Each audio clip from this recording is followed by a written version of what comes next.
ছাড়ো, আমাকে বাড়িতে মা আর ভাই আছে। ওরা যদি এসব শুনে ফেলে তাহলে আমাকে খুব তাড়াতাড়ি বিয়ে দিয়ে দিবে। তখন এভাবে রোজ আমাকে আর কিছুই করতে পারবে না। তোমাকে ছাড়তে ইচ্ছে করে না গো আমার হবু বউ। বিয়ে যদি তোমার মা বাবা ভাই কারোর সাথে তোমাকে দেয়, তাহলে সেটা একমাত্র আমিই তোমার বর হব। তাহলে বিয়ের আগে রোজ রোজ রাতে এসে আমাকে এত মজা দিলে আমি কি এমনি থাকতে পারবো গো আমার বরমশাই? তাড়াতাড়ি বাড়িতে বিয়ের প্রস্তাব দিয়ে পাঠাও, আমার আর সহ্য হচ্ছে না। দিব, আমার সোহাগী বলো, প্রস্তাব অতি শীঘ্রই দিয়ে পাঠাবো। তার আগেও তোমাকে ভালোমতো একটু যাচাই করে নিই, তুমি গাছে উঠতে দিতে পারো কিনা। গাছে উঠলে কিন্তু হবে না বর্মশাই, গাছে বেশি উঠলে আবার কিন্তু দ্রুত ফলও চলে আসে, সে কথা মাথায় রেখো। সমস্যা নেই, যা আসবে তা আমি গ্রহণ করতে রাজি গো সোহাগী বউ।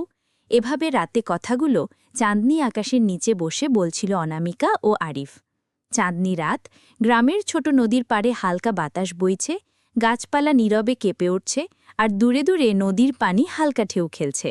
অনামিকা আর আরিফ এক পাহাড়ি গাছে বসে আছেন, হাত ধরে হাত মিলিয়ে আরিফ হঠাৎ বলল, ছাড়ো আমাকে, বাড়িতে মা আর ভাই আছে। ওরা যদি এসব শুনে ফেলে তাহলে আমাকে খুব তাড়াতাড়ি বিয়ে দিয়ে দিবে। তখন এভাবে রোজ আমাকে আর কিছুই করতে পারবে না। অনামিকা চুপচাপ তাকালো। তার মন জানত আরিফ সত্যিই তাকে ভালোবাসে। সে আলতো হেসে বলল, আমার হবু বর, আমি চাই তুমি আমার জীবনের অংশ হও, কিন্তু তুমি কি আমার জন্য ঝুঁকি নিতে পারবে? আরিফ হাত ধরে ধীরে বলল, তোমাকে ছাড়তে ইচ্ছে করে না গো। যদি তোমার মা বা ভাইকেও তোমাকে অন্য কারোর হাতে দেয়, তবে সেটা শুধু আমি তোমার বর হব। আমি চাই আমাদের ভালোবাসা সত্যিকারের হোক, নিরাপদ হোক। চাঁদের আলোয় অনামিকার চোখ যেন আরও জ্বলে উঠছে। গ্রামের সবচেয়ে সুন্দরী মেয়ে অনামিকা, কালো ঝলমলে চুল, মায়াময় চোখ আর হাসি যা মুহূর্তেই কারো মন জয় করে নিত। তবে তার সৌন্দর্যের সঙ্গে আছে বিনয়ী স্বভাব, মেধা এবং উদার মন। স্কুল জীবন থেকেই অনামিকা আলাদা, সবসময় প্রথম স্থানে, সবসময় প্রশংসা পেত। স্কুল শেষ করে কলেজে ওঠার পর তার জীবনের নতুন অধ্যায় শুরু হলো। নতুন বন্ধু, নতুন পরিবেশ, নতুন মানুষ। কলেজে তার দেখা হলো আরিফের সঙ্গে। আরিফ শান্ত, গম্ভীর, তবে তার চোখে মিষ্টি হাসির আভা। ছোট ছোট আলাপ, ক্যান্টিনে বই ভাগ করা, লাইব্রেরিতে একসাথে বসে পড়া, মাঝে মাঝে হেসে খেলে খোঁচাখুচি, সবই তাদের বন্ধুত্বকে প্রেমে রূপান্তরিত করল। প্রেমের শুরুতে অনামিকা তার পুরো মন আর প্রাণ দিয়ে আরিফকে ভালোবেসে ফেলল। সে বিশ্বাস করত ভালোবাসা মানে আত্মার সম্পর্ক।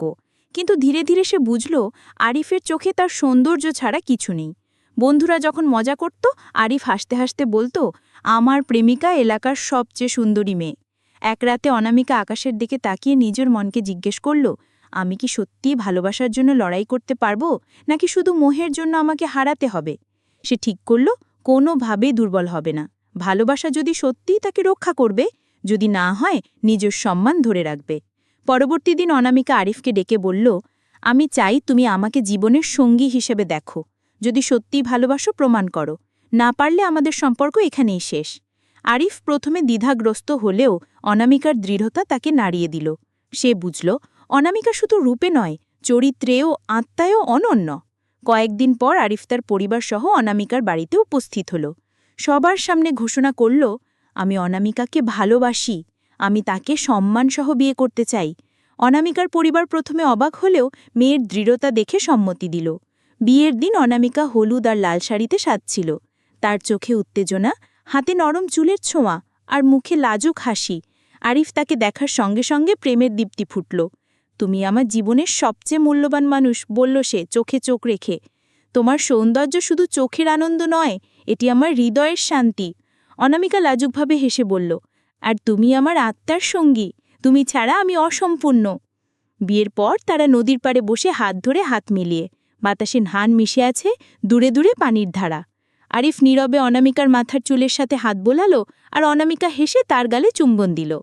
এক দুপুরে হঠাৎ বৃষ্টি শুরু হলো। তারা দুজন ছাতা ছাড়া বাইরে নেমে নাচল। আরিফ হেসে বলল, এমন বৃষ্টিতে নাচলে সব দুঃখ দূর হয়। অনামিকা হেসে বলল, তোমার সঙ্গে সব মুহূর্তই আনন্দময়। বৃষ্টির মধ্যে তারা হেসে খেলল, একে অপরের সঙ্গে মিশে গেল। রাতের বেলায় চাঁদনি আবার নদীর ধারে পড়ে। আরিফ মৃদু হাসি দিয়ে বলল, প্রতিটি রাত আমি চাই তোমার পাশে কাটাতে। অনামিকা লাজুক হাসি দিয়ে বলল, আমি প্রতিজ্ঞা করি সবসময় তোমার পাশে থাকব। চাঁদের আলোয় তাদের চোখে চোখ রেখে বোঝা যায় তাদের ভালোবাসা আগের চেয়েও আরও শক্তিশালী।